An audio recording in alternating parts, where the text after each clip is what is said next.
Good morning. My name is Roann Sexson. I'm a registered nurse, and I'd like to introduce Dr. Harvey White of Vessel Health. Dr. White, what's our topic today? Roann, it's again great to have you here, and our topic is one I think that you would like, because you strike me as an individual that likes to go to the gym, and the topic is fitness evaluation. How do we do it, why do we do it, and what do we do with it? Excellent, and you're right. This topic is very near and dear to my heart, and I'm very interested in hearing what you have to say today. You know, a few sessions ago, we talked about some of the principles that we use in assessing an individual's health. We talked about non-invasive testing, and at the end of that I mentioned a fitness test. Sure. A fitness test is a way of comparing individuals in how well they perform from a physical standpoint. And the traditional way of doing that is a so-called treadmill test. Sure. On a treadmill test, we basically apply electrodes or an EKG to an individual's chest. And then we measure the blood pressure, the pulse, and the oxygen saturation during a protocol-driven treadmill program. So basically, to compare individuals and see who's fit and who's not, we have the treadmill go at the same pace and the same elevation for all patients. Understand. And it's done in a graded fashion. So it starts rather slow, then increases, and you can't beat the treadmill. It's like a slot machine. You can't win. Right.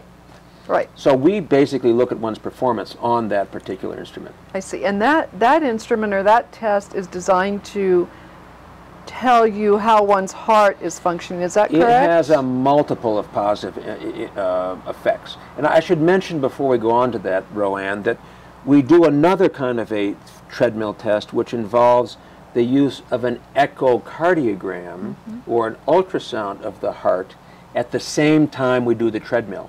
And that gives us a determination of heart performance above and beyond just the blood pressure and pulse and so forth. That's called a stress echocardiogram. But using either of those tools, what we end up with is an understanding of how conditioned an individual is, deconditioned, pretty conditioned, totally in shape, etc., etc.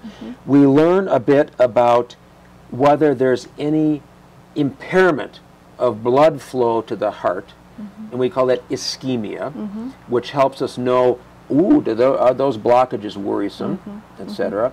And at this altitude, interestingly, maybe less so at sea level, we learn about whether a person has a problem with their oxygen when they exercise. And we take these results, you might say, and we translate them into an understanding of an individual and what we need to do for them.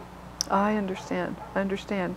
So the treadmill test is a more traditional test. Yes. Are you saying that there are more contemporary ways to evaluate one's physical? Yes. And we like the stress echocardiogram. There are even other ways, and you may have heard of a nuclear scan or a radionucleotide scan. Yes, I have.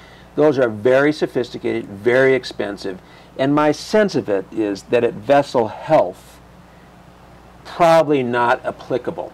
Okay, that is when we take individuals that don't have symptoms and we try to figure out what their issues are and whether we can help them down the pike. So we generally do not do that test. Okay. So what do you do with one after you've tested them? Do you prescribe an exercise program? What do you do to Well, assess? we are going to be talking about exercise programs and how we structure those and so forth and so on. But we use some of the indices that we gain from the treadmill test to help guide an individual to where they should be exercising when they exercise, if we're going to use that particular technique. Because we also use Tai Chi and yoga and so forth and so on at Vessel Health. The telephone number is 505-828-3000, and our website is www.vesselnm.com.